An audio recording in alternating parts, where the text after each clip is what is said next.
Good evening and welcome.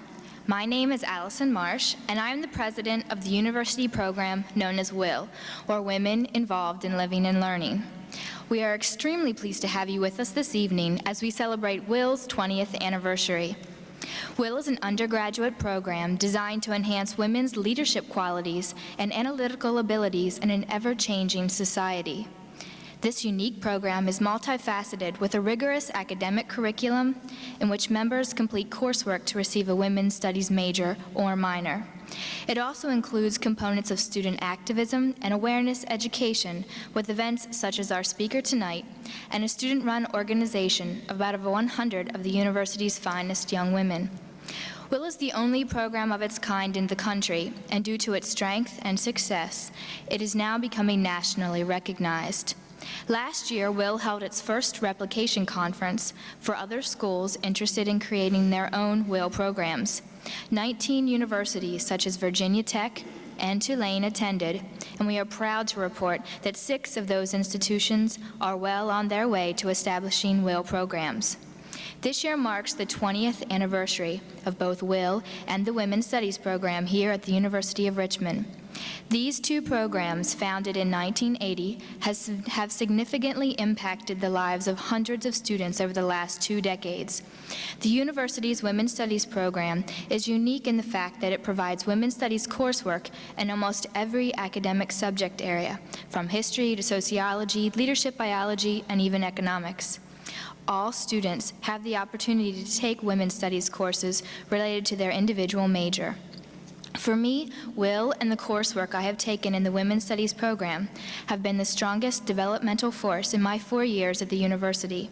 They have taught me how to question the norm, how to stretch myself out of my comfort zone, and how to pursue my passions in life. WILL has helped me to see the value of a support network of women, how to confidently and courageously face the future as a young professional woman. As we celebrate WILL's anniversary, we are extremely proud to have Lani Guinier with us tonight. Here to introduce Ms. Guinier is a good friend of mine, senior WILL member Allison Murray. Allison is a health major and women's studies minor from Dallas, Texas, and holds a leadership position within WILL to coordinate a mentoring program for young girls in local middle schools. Allison?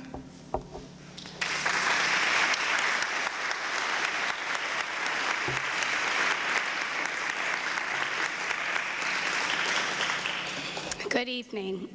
The WILL program and the Women's Studies program of the University of Richmond are pleased to have Lani Guinier here tonight.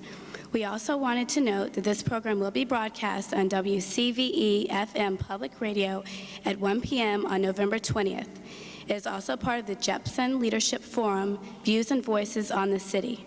Other exciting programs, including a discussion about community policing and racial profiling by Ruben Greenberg at 7:30 this Wednesday, October 25th, in the Jepson Alumni Center, will also be part of the Jepson Leadership Forum. This evening, Lani Guinier will present a talk on rethinking race, gender, and power as part of the 2000-2001 Women's Studies WILL Speaker Series, Building a Better World, Men and Women Organizing for Social Justice. Noted civil rights attorney and author Lani Guinier has joined Harvard University as the law school's first Black women law professor. She has written 3 books titled Tyranny of the Majority, Fundamental Fairness and Representative Democracy, Becoming Gentlemen, Women, Law School, and Institutional Change, and Lift Every Voice, Turning a Civil Rights Setback into a New Vision of Social Justice. Guinier is a graduate of Radcliffe College and Yale University Law School. She served as civil rights lawyer and head of the voting rights program with the NAACP Legal Defense Fund, where she litigated cases throughout the South. She also served as litigator for the Civil Rights Division of the U.S. Department of Justice before taking a law professorship at the University of Pennsylvania. She is founder of the nonprofit organization titled Commonplace, which seeks to connect citizens, communities, and ideas.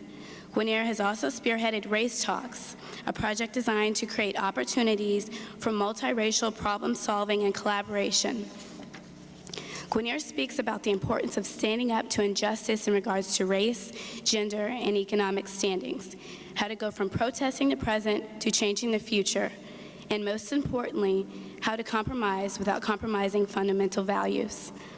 It is very important that we could have Lani Guinier here tonight. In her work, Guinier proposes methods of restructuring power in ways that would be more inclusive of historically marginalized populations, particularly women and people of color. The topic of Guinier's talk today is particularly important to the Richmond community because it is extremely relevant to the Richmond Quest theme, Is Truth in the Eye of the Beholder? Historically, truth and power have been inseparable. The person or persons recognized as having power over others have been the ones who define truth, which in turn gets codified in laws, politics, and culture. Rather than supporting the traditional view of power as having influence over others, Guinier argues that we need to reconceive power as a generative force that can bring people together as collective actors in a common cause. As many of you already know, the Richmond campus is quite traditional and conservative. I think that the entire campus community can benefit from Ms. Guinier's conception of collective power sharing by encouraging everyone to have a voice and to work toward a common understanding of a desired outcome. Therefore, it is my great pleasure to be able to introduce to everyone Lani Guinier.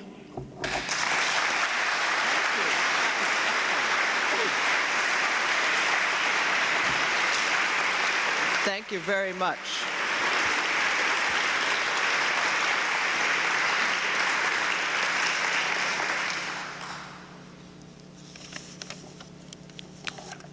I feel in some ways as if Allison has already given you my talk. So thank you, Allison, for doing your homework, and my homework too. I want to talk about leading, not just succeeding. And I want to talk about leading, not just succeeding, in the context of issues of race, gender, and power. And I want to talk about leading, not just succeeding, in the context of issues of race, gender, and power, using a metaphor that I find helpful called the miner's canary. The miners used to take a canary into the mines to alert them when the atmosphere in the mines was too toxic for the miners to stay. And the canary's more fragile respiratory system would give way first, signaling that there was a problem with the atmosphere in the mines. And the argument that I am trying to make tonight is that the experience of women, the experience of people of color, the experience of people who've been left out, the experience of people who've been marginalized, the experience often of those who have been underrepresented is the experience of the canary. And the way in which we have been thinking about the canary is that we see the problem as being located inside the canary. And we feel when the canary is signaling to us that there are problems with the atmosphere in the mine, that that's actually a problem inside the canary. We pathologize the canary. And then we want to fix the canary. And it's almost as if we want to outfit the canary with a pint-sized gas mask so that it can withstand the toxic atmosphere in the mines. And the argument that I want to make tonight is that we have to heed the signal of the canary so that we can learn from the canary how to transform the atmosphere in the mines, not only so the canary can thrive, but also so that the miners can thrive. So this is about moving from the margin to the center and taking the message of the canary to learn how we can lead, not just succeed. When I say lead, not just succeed, I'm really thinking of ways in which we can take the insights of the canary to lead a more justice-oriented agenda. And not just take the insights of the canary so that we, either on behalf of the canary or on behalf of each of ourselves, can do what one of my colleagues calls climb backwards up the cheese grater.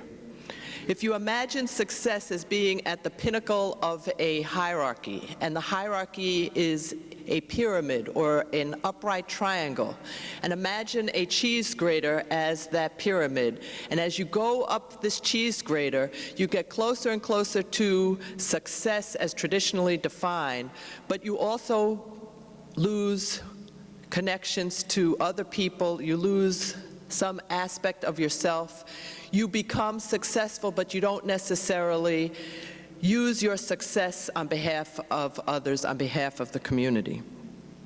Now, in order to think about this idea of leading, not just succeeding, and taking the insight of those that we often marginalize as a signal of insight into a more transformative and social justice agenda, I think we also have to reimagine power.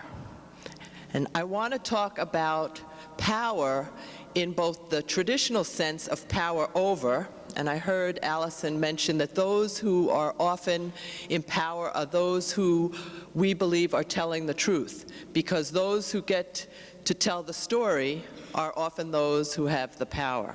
And I want to try to move from this conventional idea of power over, in which people who have power are those at the top of this cheese grater, to an idea of power with, in which we imagine power not just as a triangle, not just as individuals competing to succeed on their own terms and for their own selves, but as perhaps an oval or some other figure in which power rotates and in which power is generated and not just controlled or coerced. Now, all of that may sound very abstract, so let me try and make it concrete by telling you a story. This is a true story. It happened 2 years ago when we were leaving Philadelphia to move to Cambridge, and my son at the time was 11 years old and was very unhappy about the fact that he was going to have to move from Philadelphia and leave all of his friends. So his friends had a going away party for him to try to convince him that even though he was leaving physically, he was still connected to them. The kids at the party decided they were going to play some games, and the host of the party had already organized the first game as a relay race in which the boys would compete against the girls. And they divided the boys and the girls up into two teams, and the object of the race was to carry a golf ball on a spoon without dropping the golf ball and without having your hand touch the golf ball or having your hand touch the palm of the spoon, the cup of the spoon. They ran this race twice. Both times the girls' team won. The girls, it won apparently because they kept their eyes on the ball, whereas the boys kept their eyes on the outcome. Girls were slow and steady, and the boys thought that raw speed would somehow get them first to the finish line, which, after all, was the object in their mind. As the boys became aware that they were losing in the first iteration of this golf ball relay race, they experimented with devious strategies to try to win. They threw the golf ball toward the finish line, which technically did not violate the rule because they did not actually touch the golf ball with their hand, but of course, the golf ball was not supposed to fall off of the spoon. They palmed the cup of the spoon in their hand, which again, technically violated the rules, but they were desperate. Neither of their efforts to bend the rules enabled them to improve their standing. Both times the girls' team still won. There were a number of academics at this party, including me. And of course, our first instinct was to deconstruct the game. So we start talking about what does this game mean in terms of contemporary gender dynamics, differences between girls and boys at play. Girls have fine motor skills. Boys have gross motor skills. Girls are more people-oriented. Girls are more oriented to preserving their relationships. Girls don't cheat, but follow the rules and don't confront authority. Indeed, because girls are often considered powerless in a culture that values power over and power in a zero-sum way, I win, you lose, We argued that girls may find alternative ways of establishing connections and seeing each other as friends in order to substitute a network of relationships for their otherwise individual weakness. Meanwhile, my mom was at this relay race, and my mom interrupted. "Who designed the game?" she asked. The girls did. They were the official hosts of the party. And my mom's question was introducing another dimension here in terms of agenda setting. But before we go off onto that tangent, which we'll come back to, I just want to give you a little bit more information. My husband was also at the party, and he decided he would take a picture of the winners. And he asked the girls to pose for the camera. And the girls assumed the traditional, "I'm so tough, see my muscles." So then some of the adults said, "Oh, the girls became boys."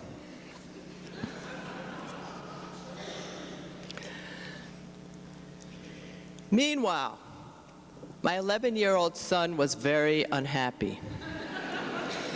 The girls not only posed as winners, but then they went off and began to play other games in which they directly excluded the boys.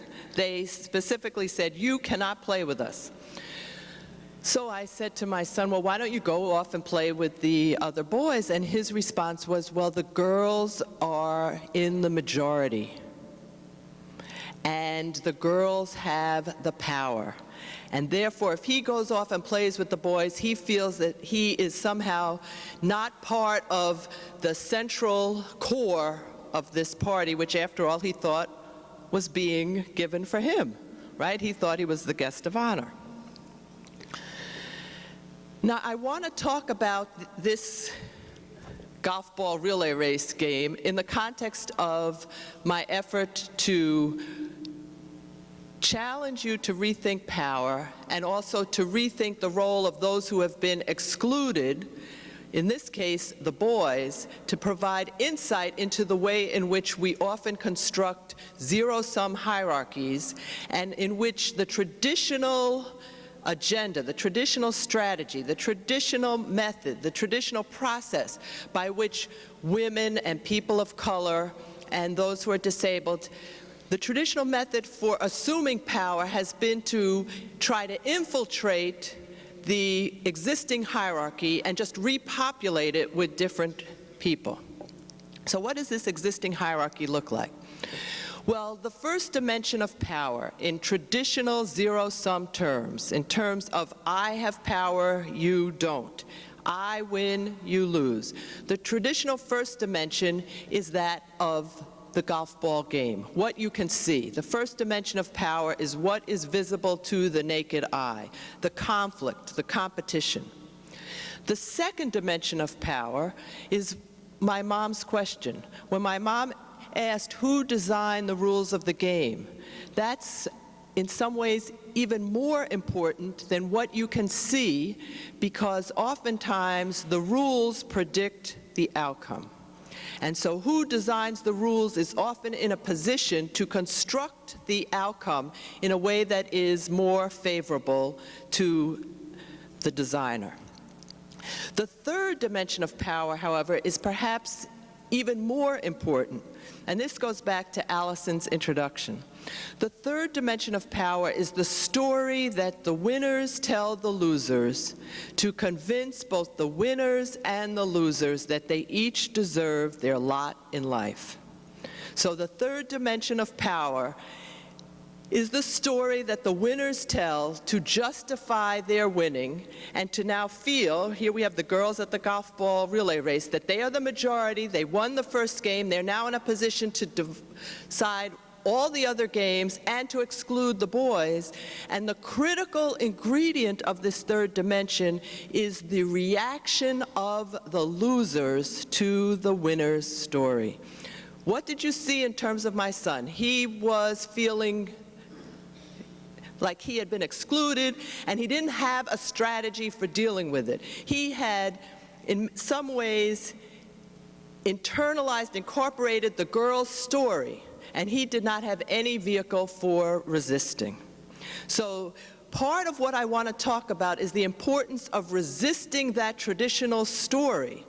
And I want to suggest that oftentimes resistance, or at least the insight that may lead to resistance, that may lead us to challenge the dominant story, comes from the Canary, comes from the people who have been excluded, comes from people who are sympathetic to the Canary.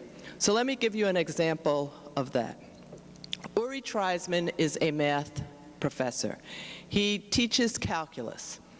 He was teaching for many years at the University of California, Berkeley, and he noticed that his African-American calculus students were not performing as well in first-year calculus as his Chinese-American students, and he was curious as to what was going on.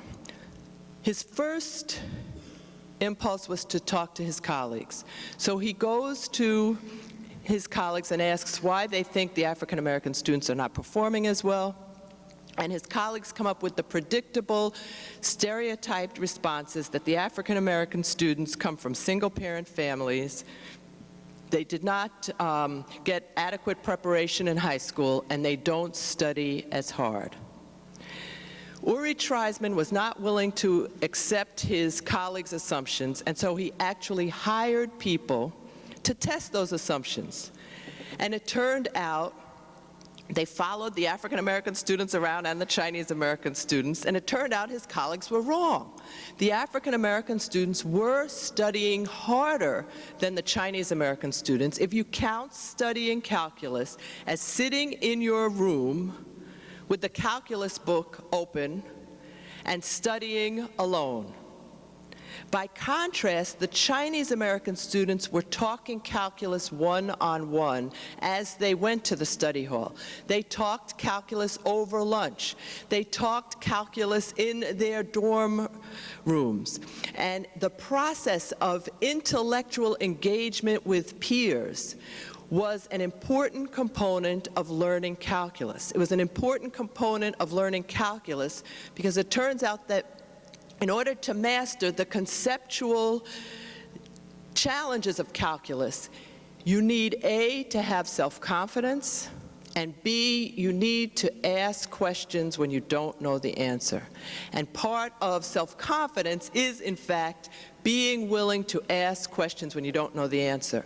Because they were in this constant conversation, they had developed the confidence to ask each other questions, and they were not trying to hide what they didn't know from each other. Uri Treisman, getting the results of his researcher's little investigation, decides that he is going to design a peer workshop modeled after the way in which the Chinese-American students were studying calculus. So, first thing, invites the African-American students, has a table, gives them problems to solve as a group. He serves food. Right? He had seen the Chinese-American students talking calculus over lunch, thought this would help establish a more informal atmosphere.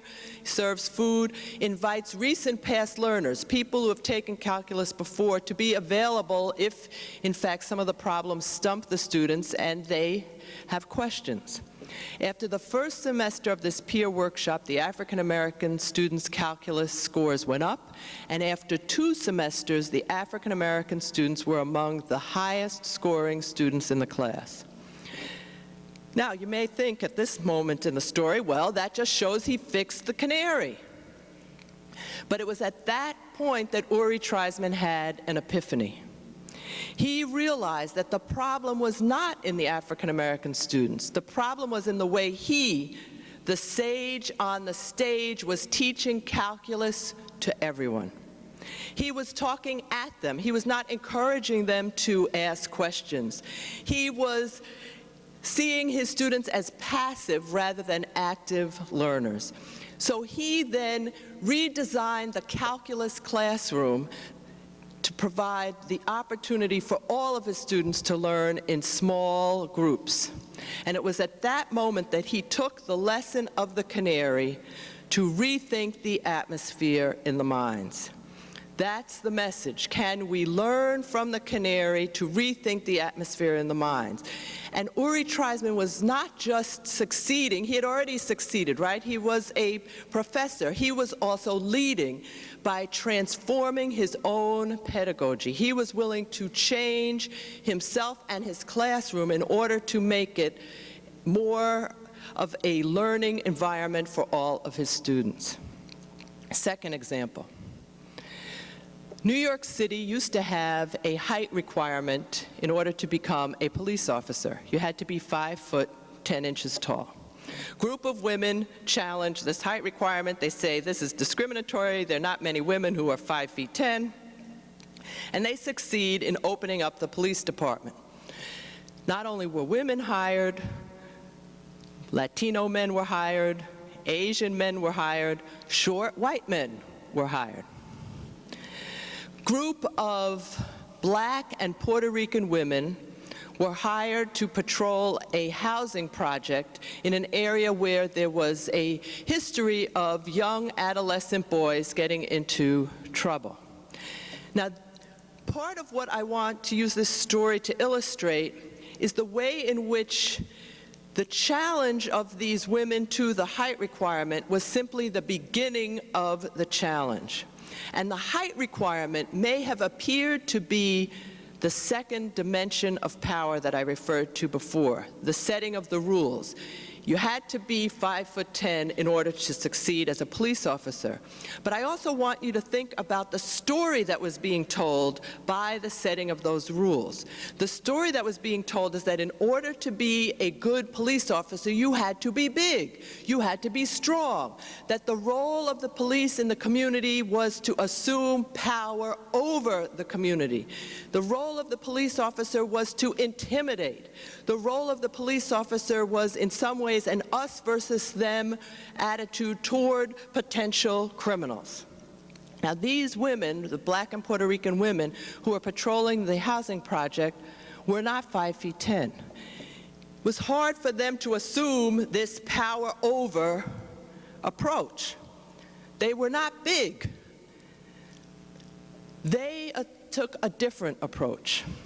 They reached out and identified the young men who had a history of trouble with the police, and they showed those young men an interest in them as people. They mentored them. They showed them respect. And these young men, grateful for the attention of an adult, constrained their own behavior, and the incidents of violent crime in that housing project that had this history of young boys getting into trouble went down. So part of this story is not just the importance of bringing in new people who have traditionally been excluded. Part of this story is using the experience of these people who've been excluded to begin to rethink the story that we are telling about what it takes to succeed in a traditional way. And what these women began to say with their new way of policing is that there is also a role for the police in maintaining a relationship with the community, not just attempting to intimidate everyone that they meet on the street. These women were not afraid of their job, but they were taking a different approach to doing their job. And it turns out that they are not unique among women. When the Christopher Commission was retained to investigate the incidents of police misconduct in Los Angeles following the riots after Rodney King was beaten and then the police officers were initially acquitted, the Christopher Commission came up with several recommendations, and included among those recommendations was to hire more women as police officers. And what the commission said, women were willing to draw their guns, but it was not their first instinct. Women were much more interested in attempting to mediate conflict, and it was only if they could not dissipate the conflict that they would then resort to the more traditional formulation of police work. So this is a way in which we can learn from those who have been excluded to rethink the nature of what it takes to succeed in a particular job. Okay, let me give you another story. This is based on research that I did at the University of Pennsylvania Law School. I was an untenured law professor, and a young woman came up to me and she said she wanted to do a videotape in which she reversed all the roles of the professor and the student. She had seen a videotape called Turning Around based on medical school. In the videotape she had seen all of the professors were women. The typical body that was studied in class was that of a female. The students who spoke up were all women. And when a young man tentatively raised his hand and asked the professor, "What happens if a man gets this disease?" the female professor wheels around and she looks at him and she says, "You're smart, extrapolate, figure it out." So Anne comes to me and she wants to do this for law school. And seemed like an intriguing project. I knew nothing about video, but I told her I'd be happy to supervise it. It seemed to me the first thing she needed to do was write a script. She writes a script, and it's all about her. And it's all about ways in which she has been harassed as a result, in her mind, of being a woman. And I said to her, I said, "Anne, I'm sure all of these things have happened to you, but if you were going to invest as much energy as you propose in making a video, don't you want to make sure that your experiences, if not typical, are at least representative of a larger group?" So she agreed, and she did a survey. And she put the survey in the mail folders of all of the students, and over half of the students, men and women, responded. And the results of the survey suggested that the men and the women were having a very different experience in law school. First thing that we noticed is that the first-year women, 30%, actually 34%, said that they came to law school, they wanted to do public service or public interest work. 10% of the first-year men said they came to law school, they wanted to do public interest or public service work. Third year, 10% of the men said they wanted to do public interest or public service work. 8% of the women now said they wanted to do public interest or public service work. Something seemed to be happening to the women to make them change that was not affecting the men. First-year women, 2/3 never spoke in class. First-year men, 2/3 spoke in class frequently. Third-year women, 2/3 never spoke in class. Third-year men, 2/3 spoke in class frequently. The difference between the first and the third-year women, right, 2/3 of which never spoke in class, is that it bothered the first-year women. It did not bother the third-year women, although their rate of class participation was virtually unchanged from their first year. So we started to wonder what was going on, and we asked the dean if he would give us access to the academic performance data of men and women so we could see if the differential was reflected in any way in their grades. Dean was a new dean, figured whatever information we got would reflect on his predecessor, and so he willingly handed over all of this data.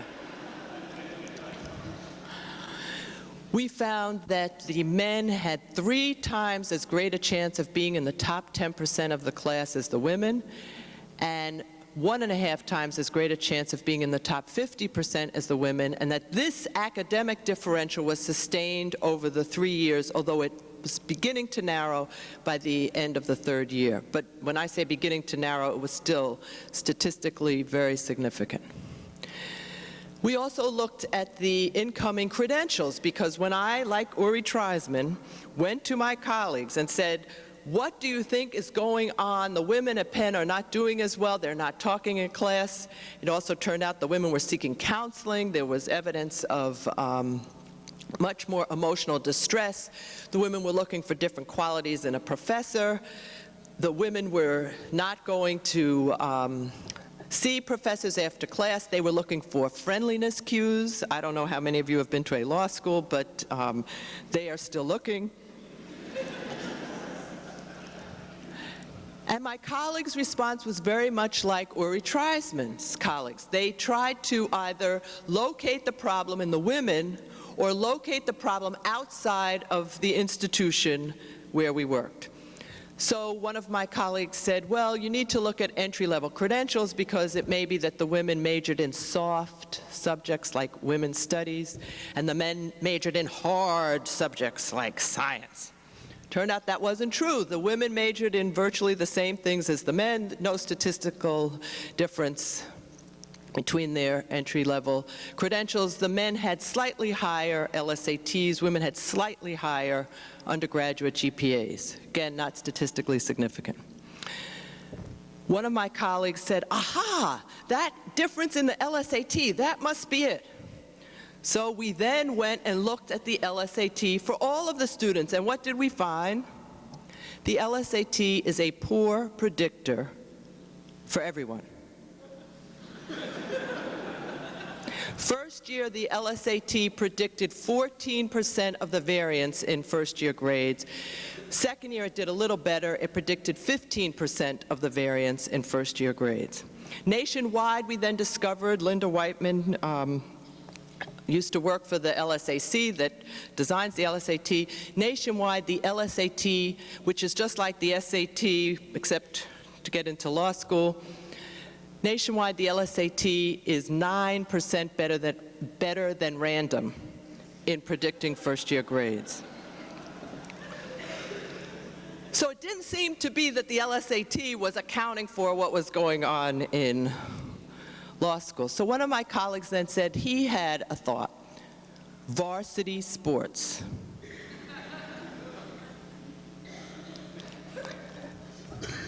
So I said, oh, well, this is interesting, play this out for me. Well, his theory is the men participate in varsity sports in college. It takes up all their time. They don't have time for their studies, so it depresses their undergraduate GPA. They come to law school, there is no varsity sports, and then they excel.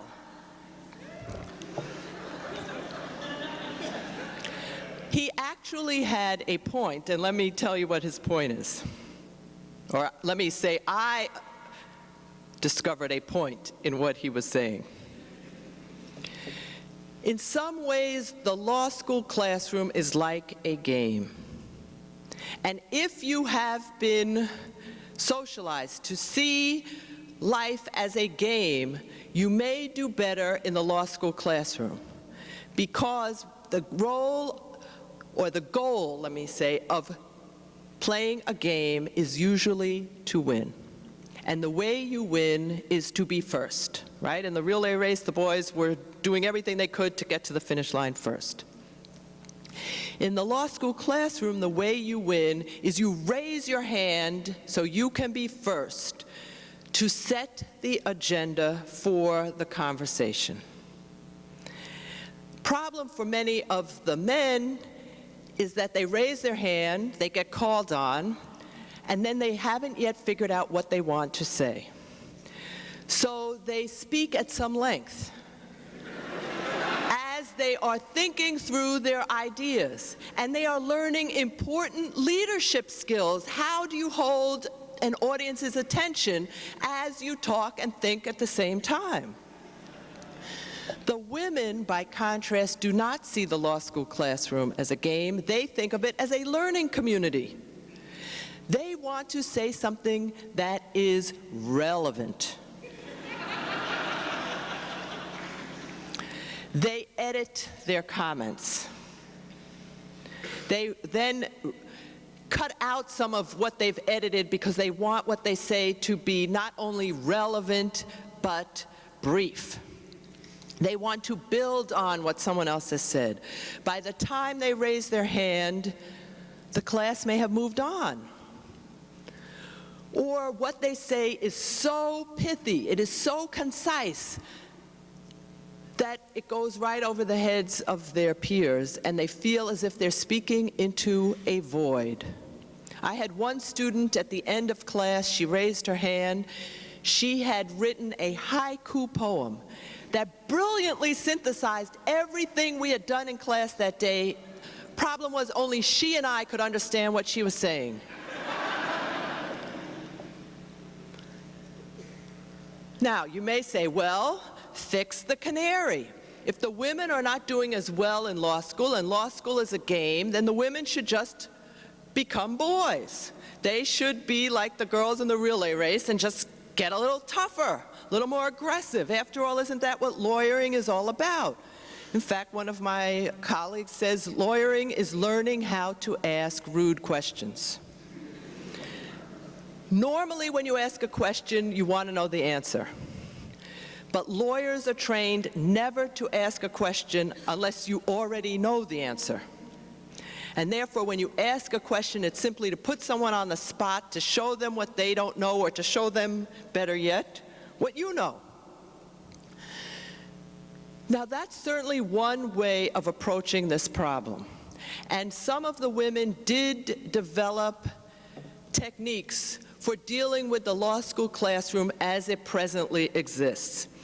They would meet as a group before class, discuss the material, always a good idea, and then agree to raise their hand to support each other when they spoke in class. And so if Mary raised her hand and said something, Susan would raise her hand and say, I agree with Mary.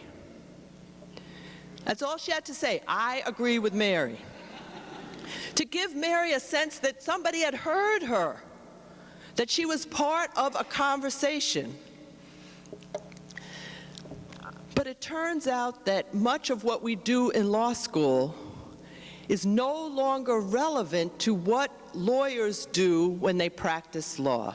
The law school classroom, the hierarchical, adversarial, gladiator model of being a lawyer is not the way most lawyers practice law. Most lawyers do not practice alone. They work in teams.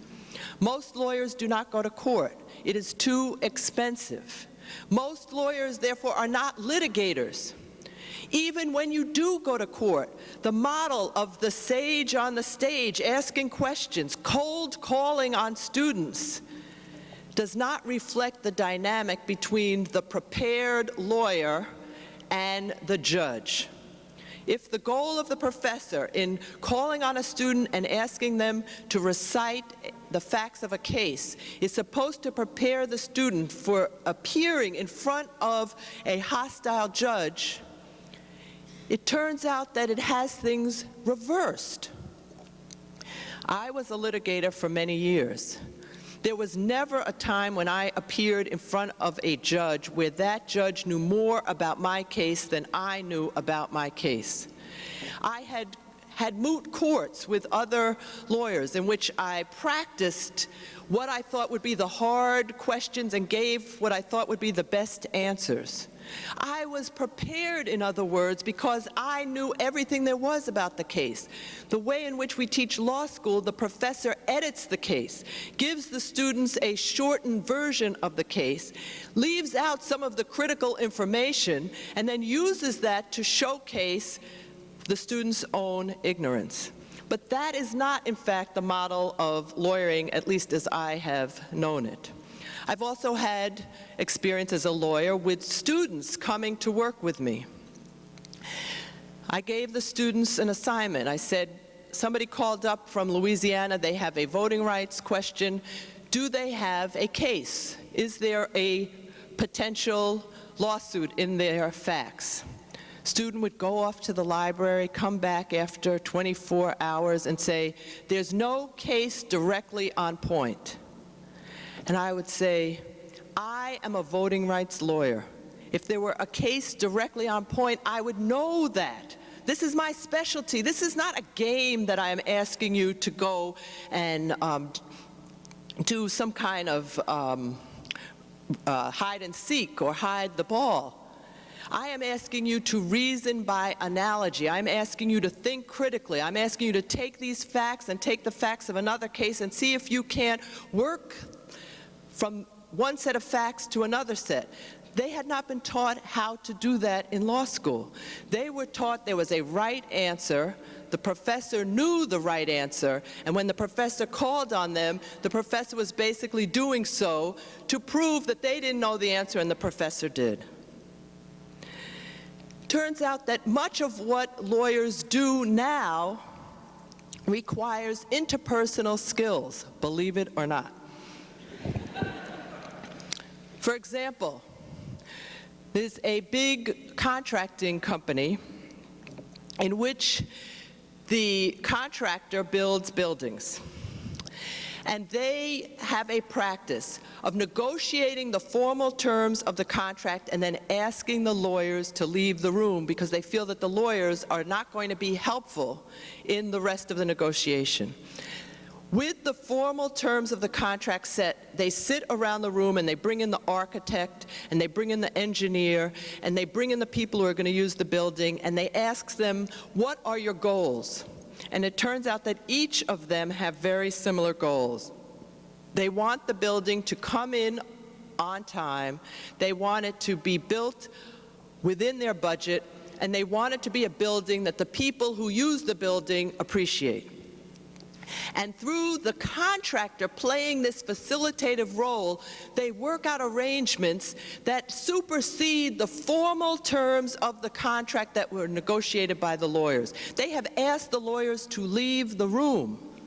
So part of the message here is that if we, as law professors, some of my colleagues and certainly people, even as professors in a university, if we want to train our students to succeed in the new economy, in which interpersonal skills and the ability to work with others, to communicate, to listen, are valued, then we have to rethink the way in which we are teaching in the conventional zero-sum, I win, you lose model. So it turns out that the women who are the canary in this context have an insight that we can learn from. Oftentimes these problems converge around a visible group like women or like people of color. The fact that they converge around this group makes it possible for us to see the problem.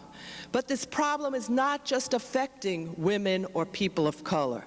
This problem is also affecting many of the white men who go to law school as well.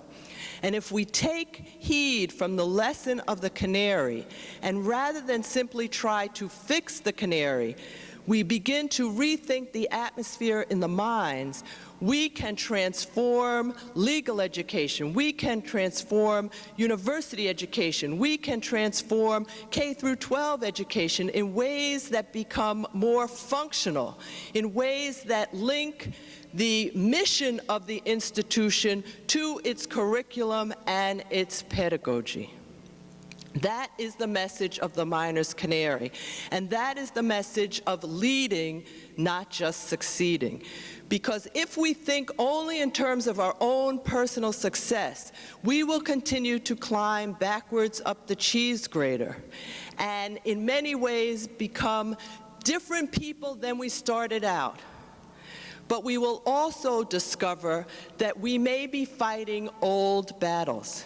We may be learning how to be aggressive adversaries in a gladiator model of lawyering, when in fact the new economy requires lawyers who are problem solvers, who are private and public problem solvers.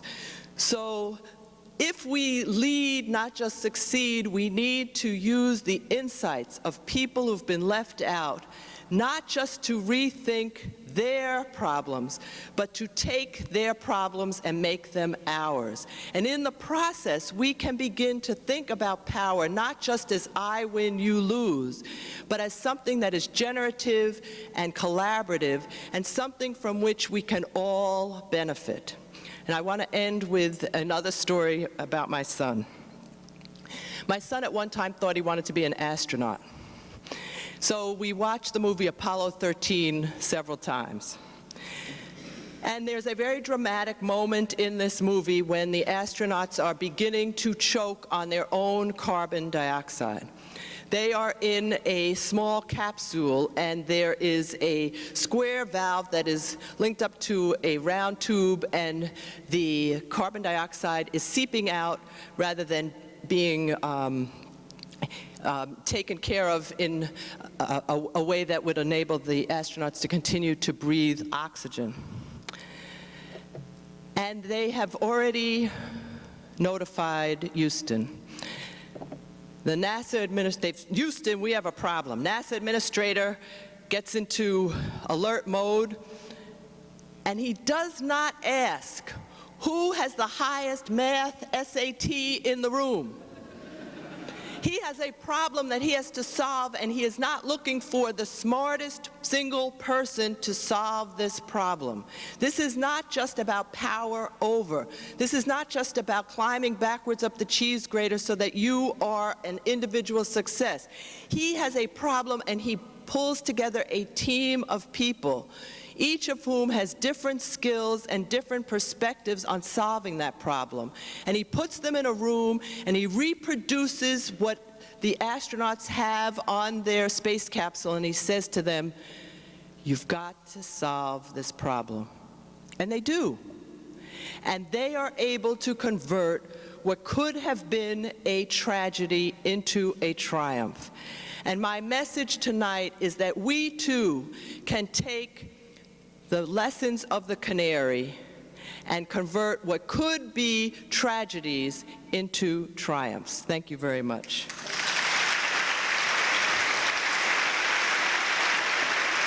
Thank you. Thank you very much.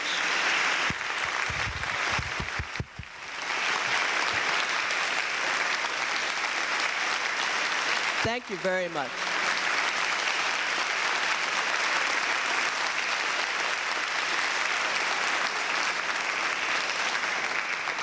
And now we get to my favorite part.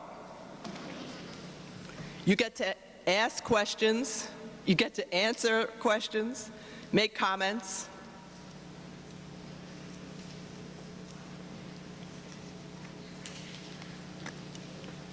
Yes, and there's a microphone right here if you don't.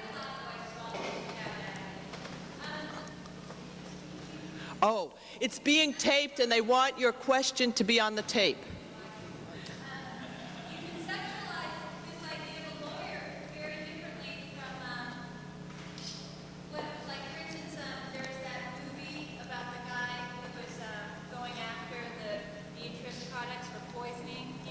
Oh, civil action? Oh, civil action. And it's that bulldog mentality. Don't you think that in most cases when people are hiring a lawyer, they're hiring a bulldog? They want someone to go for just success rather than, especially big businesses where, their emphasis is on making a gross profit. There is no doubt that that is still a model of lawyering. I am not suggesting that this oval or this notion of a different voice lawyer is going to completely replace the old model, but it is emerging as a very important and neglected idea of lawyering. If you look, for example, at the role that many lawyers play in advising businesses, they do not take that bulldog approach until their back is against the wall. A lot of what they do is try and work out deals. And they try and work out deals by identifying in advance what is going to work for all of the parties. For example, I was at another corporate headquarters talking to the president of a corporation that makes video cassettes and other high-tech products. And he had been president of a different corporation, had just come to head this corporation, and was told initially by the general counsel that he couldn't do anything for 7 months until they resolved a union dispute with some workers, again, turns out in Louisiana. And they were fighting the union, and they wanted to wait for the NLRB to rule on their claim, and therefore he had to just be in a state of paralysis, which he resented. Turns out 7 months went by and they did win this NLRB ruling, and the lawyers came in and they were all very proud and we won. And he then says, okay, now I want you to call the union and find out what they want. Now, his response to the lawyers was, I want to work with these people because we have been in a state of paralysis. I want to have a productive company. I want to identify what the workers are looking for so that I can try and negotiate with them. The lawyers who had been trained in a very adversarial way were furious. They felt he was undermining their success. But their definition of success, triumphing over the union, was not his definition of success, which was making a product and being a productive company. And it's that conflict that I think is becoming more and more apparent in certainly research studying new firms that are much less hierarchical and much more flattened in terms of their model of leadership. And the old model of lawyering has just not kept up. So, for example, one of the things that many corporations now do is rely more and more on their general counsel, as in this case, because they're looking for somebody who can help guide them and give them advice in advance, not wait for them to be sued. And that's just a different model. That is not about dotting all the I's and crossing the T's on a contract. That's really about identifying potential liabilities and then working to, as in the case of the women police, working to come up with a way that can dissipate potential conflict rather than just sit and wait, right, ready to fight potential conflict. I guess there was a part of your speech that I felt like I want to turn and see if that's a possible criticism, because you mentioned this second dimension, which is who's setting the rules. And it's a capitalist society, so the people who are hiring the lawyers seem to be setting, to some degree, the rules for, well, it turns out, for example, that if you talk to many lawyers now, they will say what they learned in law school did not prepare them for what they are doing as lawyers. So then your question is, why are they still learning what they're learning in law school? The law professors are setting the rules of what they learn in law school, and the law professors in some ways have not caught up. If you look at business school curriculum, it's very different. There you have the businesses pushing the professors to change the way in which they're teaching. They use much more case study models, much more teamwork, much more of a pedagogy that replicates what they're doing in businesses.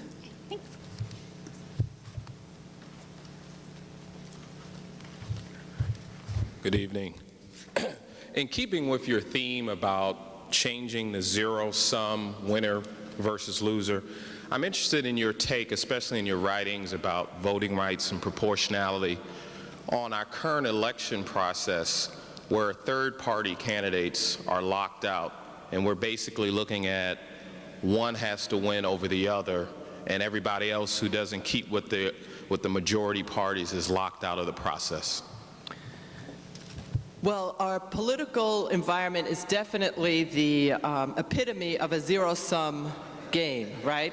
You have one winner in the race for president, and I am not suggesting that we have a co-presidency or some form of power sharing at that office.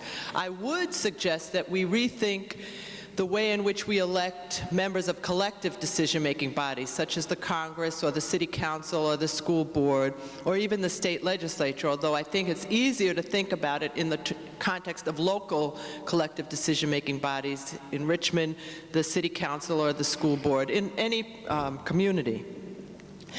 And when I say rethink power sharing at that level, part of my work has been in promoting something called one vote, one value. We talk about one person, one vote. I'm talking about one vote, one value, meaning when you vote, it should have a value. And the value should be that you are represented by somebody you voted for. Now that may seem like a very radical concept in this country, but to me that is the essence of democracy. You should be represented by somebody you chose to represent you, rather than the way in which it works now when the lines are drawn for single-member districts in Richmond. The incumbent politicians draw the district lines. The voter is trapped in a particular district, and whoever wins from that district represents everyone in the district, including the people who voted against them.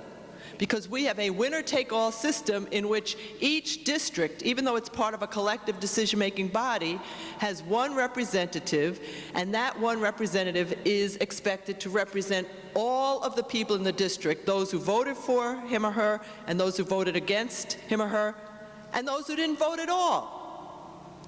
If you think, however, about South Africa and the way in which South Africa makes up its collective decision-making bodies, they use something called proportional representation. Proportional representation is not a system of quotas. It is a system in which each voter votes for a political party, and the political party gets the proportionate number of seats in the legislature that reflect the number of people who voted for that party.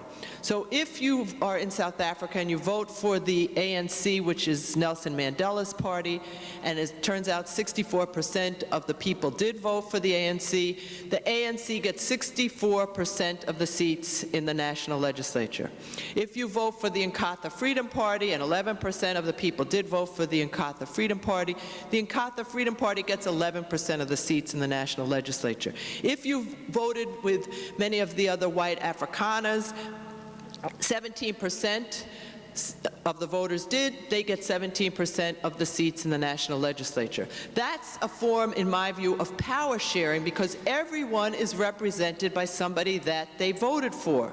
This is, to me, the essence of democracy, because I think a representational relationship, A, should be initiated by choice, B, should be one in which you can hold that person accountable, and therefore if you voted for them, you cannot vote for them the next time.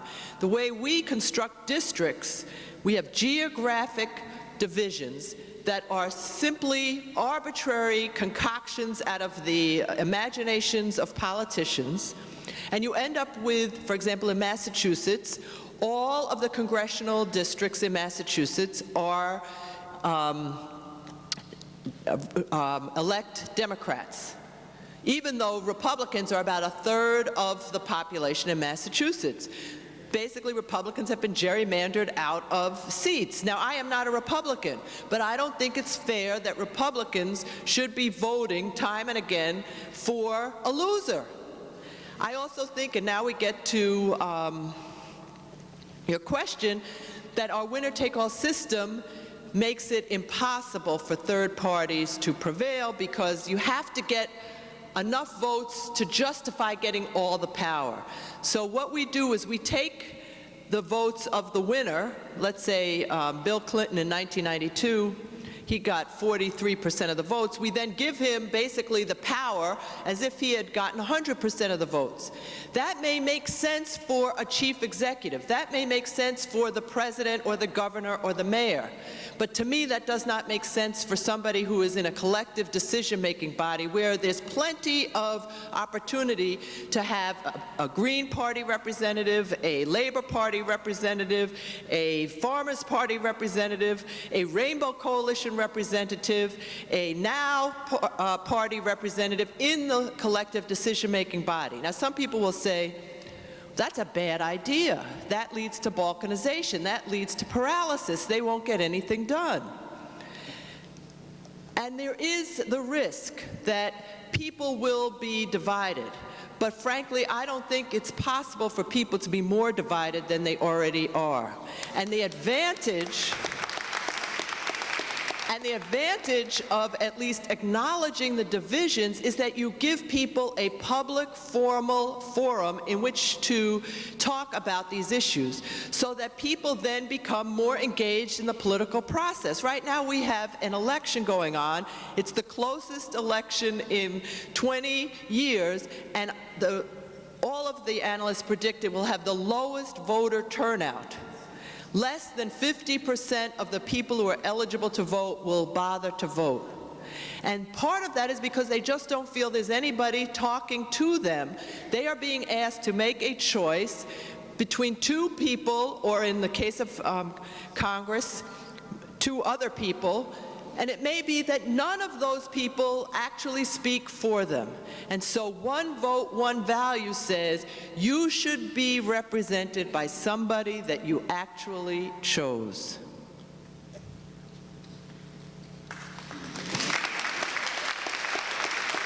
Yes.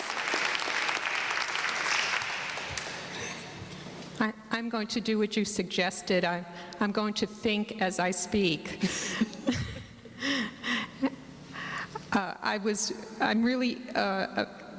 It's amazing what you are saying about law, because I am in the healthcare field.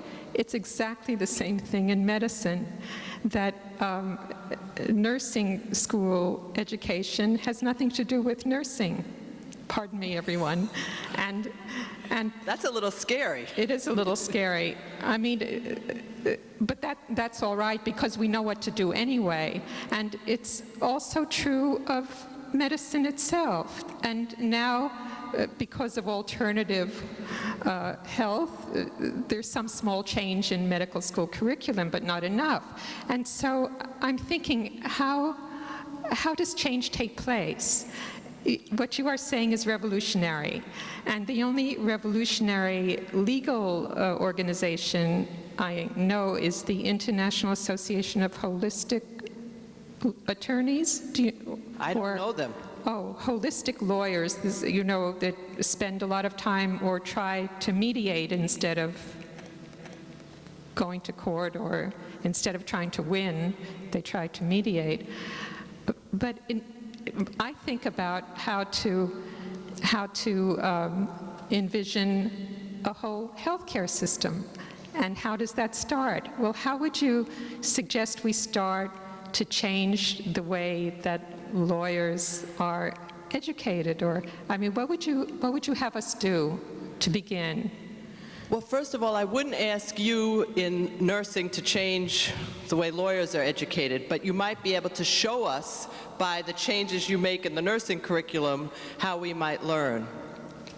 I have actually engaged in a number of experiments in both the University of Pennsylvania Law School and Harvard Law School. One of the things I do at Harvard Law School is I allow students to take their exams in groups of up to 3 students. You may think, that's bizarre, right? But that's the way lawyers function. When you're writing a brief, you write it with somebody else, and you all submit one brief. You don't each submit a brief, you know, this is the brief of Mary, this is the brief of Susan, this is the brief of Joe, and we're all representing the plaintiff. You have to learn how to write a brief or a document. Now, I also give them as much time as they want. They obviously have other things they have to do. I give them the exam on the last day of class. It's due the last day of the exam period. So they have to figure out, just as lawyers do in real life, when they're all going to be able to work on it, how they're going to divide it up. Now, I checked with the registrar to make sure that this was not going to result in denying my students a degree, and they said, oh no, other people have done this. Now, from the professor's point of view, this is a real godsend, because it means you have fewer exams to grade. But it also means that you actually enjoy reading the exams, because people have put some thought into them. It is not just a 3-hour blind graded exam in which the emphasis is on speed and on framing issues in a particular way, because the professor is reading, 100 exams and only spends 5 minutes on each exam. So if you don't frame your issue in exactly the right way, you don't get credit.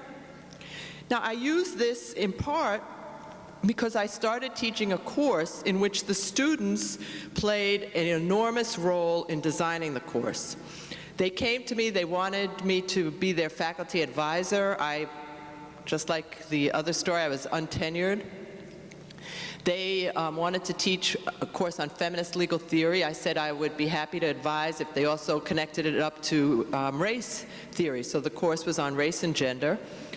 They developed the curriculum, they planned the lessons, and to this day, I can almost remember every single role play, every single conversation that we had in that first class, and it was 11 years ago. It was so exciting to have the energy of the students being brought together to basically teach themselves, and I was privileged to be part of it.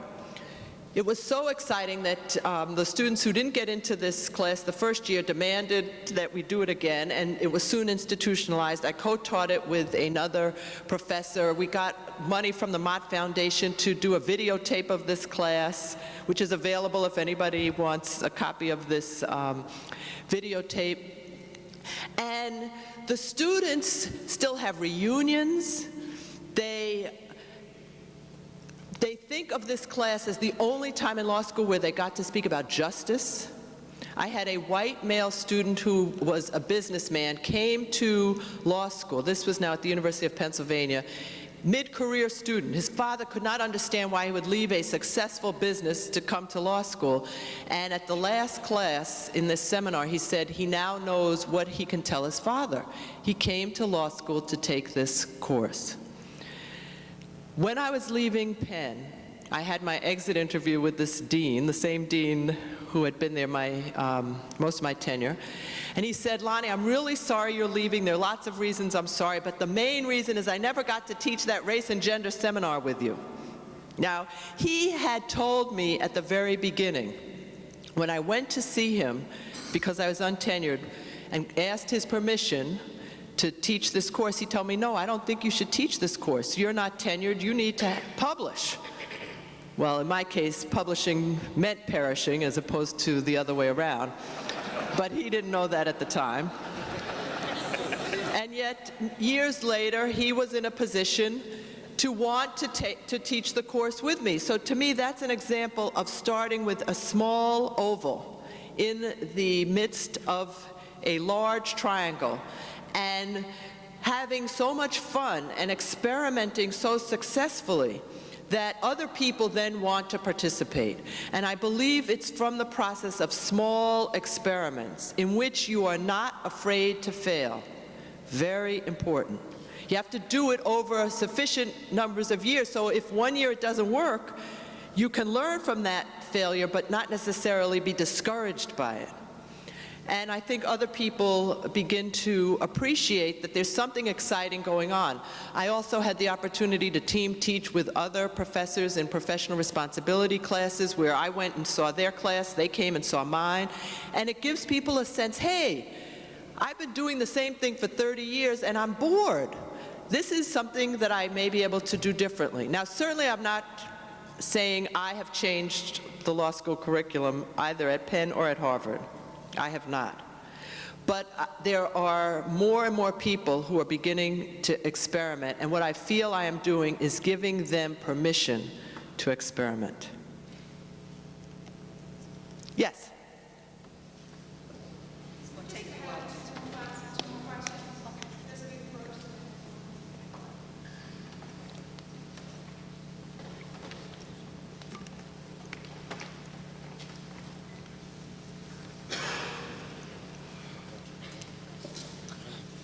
I'm scared. Seriously, Professor. Take a deep breath. I'm really intrigued by the Canary concept, and I'm real imaginative in my thinking. And as you were talking, I was trying to imagine, of course, the canary starts singing when something is wrong in the mind, when there's some toxic stuff that's coming in and he has to warn the miners. And I began to think of the mind being the whirl, and I wanted you to answer for me what you saw in your vision for social justice, ways to fix the mind, since you say we're not supposed to fix the canary. And is it different when the canary that's singing is black or when the canary is a woman? Does it make a difference? Well, first of all, even though I know you're relieved that you're walking away from asking your question, part of what you should come back.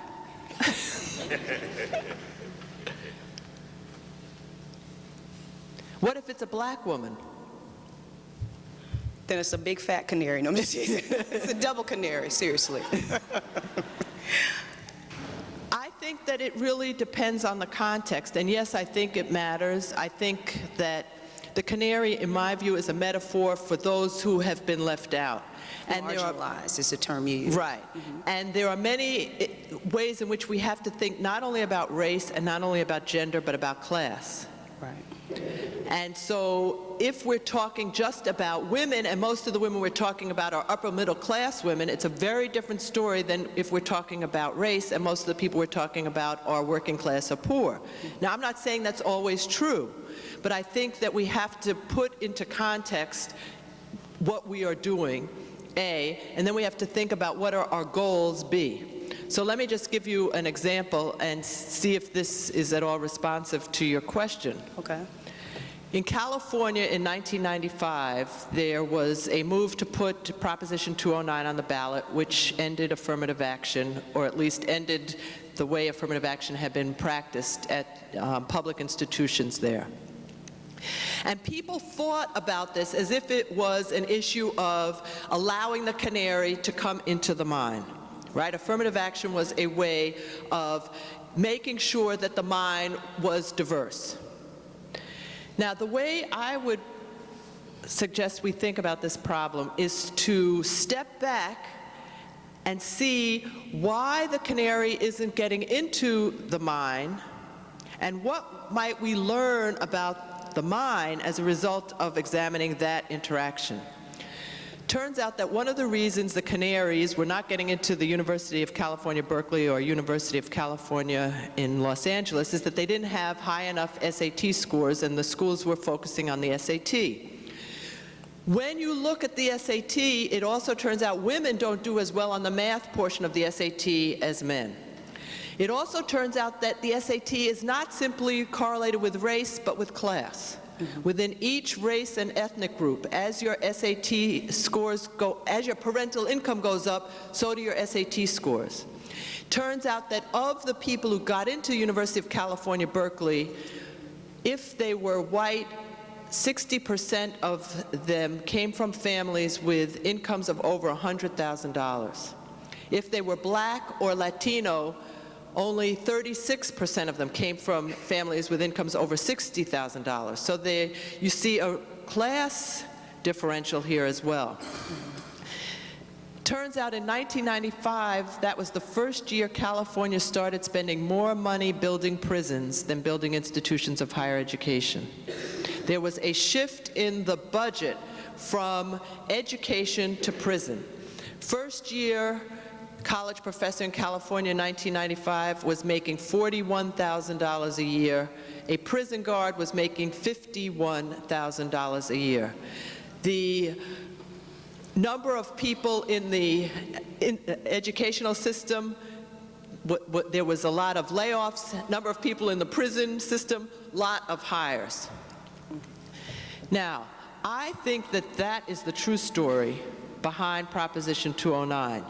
That there was not enough money in the budget to allow everyone who could go to college in California to get there. So they had to come up with another story to explain why there was this shrinking opportunity for many of the people in California, and the story they came up with. Remember, the story the winners tell the losers, to convince both the winners and the losers that they deserve their lot in life. The story the winners were telling is that blacks and Latinos are taking your slot in the university system, which was not true.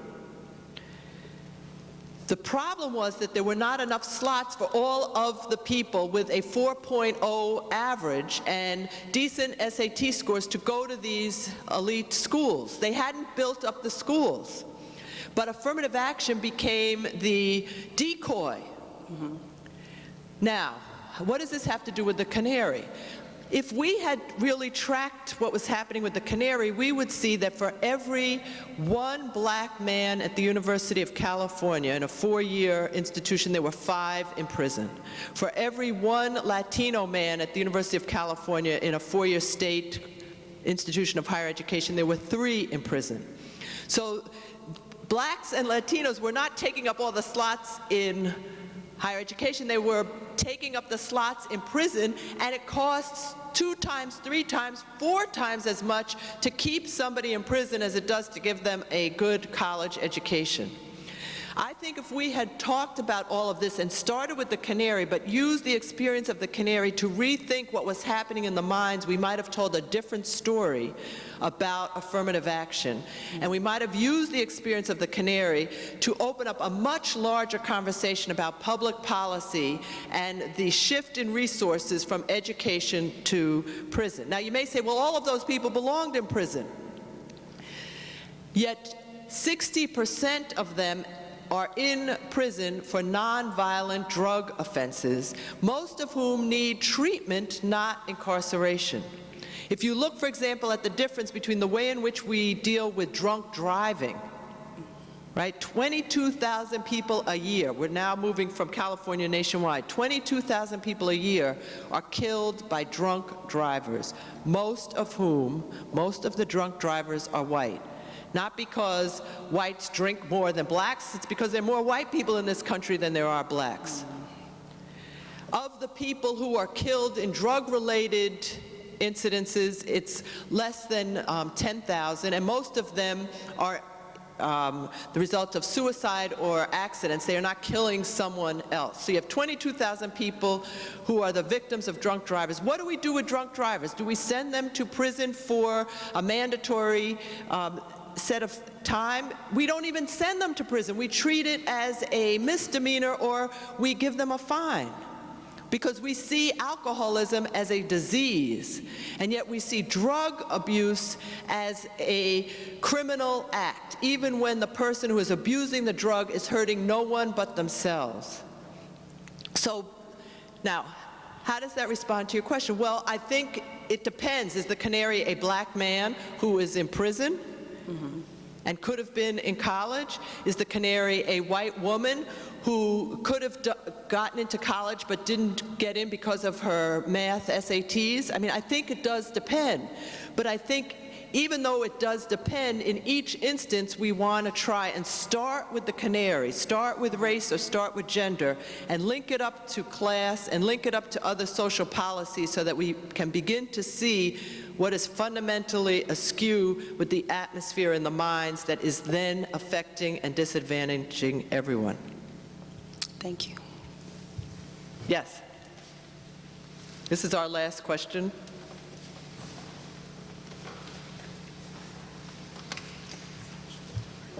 Thank you for coming to the University of Richmond, Ms. Guinier. A question real quick. Justify my assertion if it's correct. Most people in this country get their information about political candidates, political races from the media, whether it be television, news, the network news, the newspapers, or even these presidential debates. I thought you brought up a good point about maybe representative, kind of like Germany has, based on percentages. My question is, what, if anything, can be done in the media to make the media more willing to give time to third-party candidates? We've seen in just this year that major party presidential candidates, such as Dr. Alan Keyes, have gotten no media coverage whatsoever. And currently we have Ralph Nader, we have Pat Buchanan. They're nowhere on the news. What, if anything, can be done? Okay, well, that's a good question, and there are at least 2 or 3 things that can be done. The first thing is to directly address the problem of the way in which the media are not functioning under their public trustee obligation. The television networks are licensees of the people, right? They have a license to broadcast over the public airwaves. It's as if we have given them permission to use our public parks to run their television stations. The Communications Act of 1934, which is the foundational statute that organizes this relationship, says that as public trustees, they have an obligation to act on behalf of the public. If you feel they are not acting on behalf of the public, then people should, A, seek to challenge the renewal of the license of some of your local television stations, and B, to speak to members of Congress about trying to enforce the Communications Act of 1934 to hold the television networks accountable to their obligation as public trustees. Certainly, here's one specific proposal. 8 weeks before the election, abolish all paid political advertising. Do not allow any candidate to use the networks to advertise for his or her campaign, and instead require the networks to turn over 3 hours of prime time every night to the election or to the public issues, not just limited to the major parties and not just limited to the third or fourth parties, but to the people to talk about the issues. If you could not have paid political advertising for the 8 weeks prior to the election, it would be essential that the networks then provide a public forum for discussion of the issues.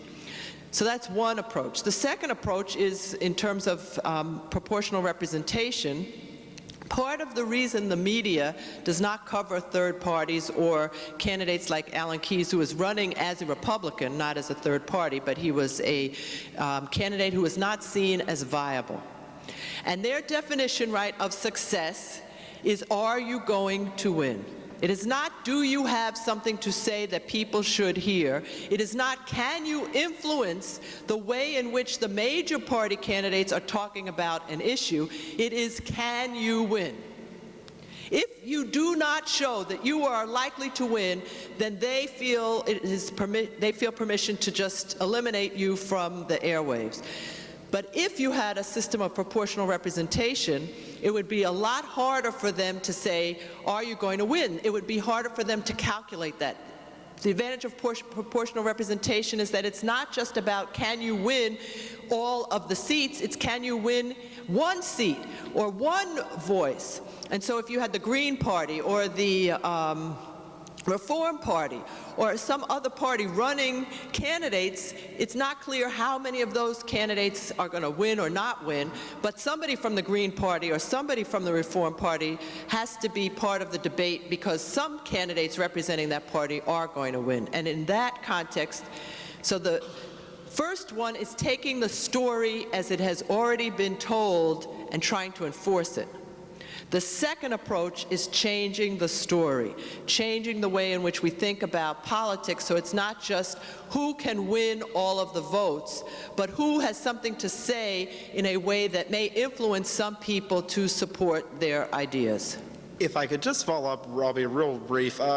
Does the Communications Act of 1934 still have relevance at this time with the advent of satellite technology? I guess the argument in 1934 was that the radio waves and television were limited. There was a certain set amount that could be doled out by the government.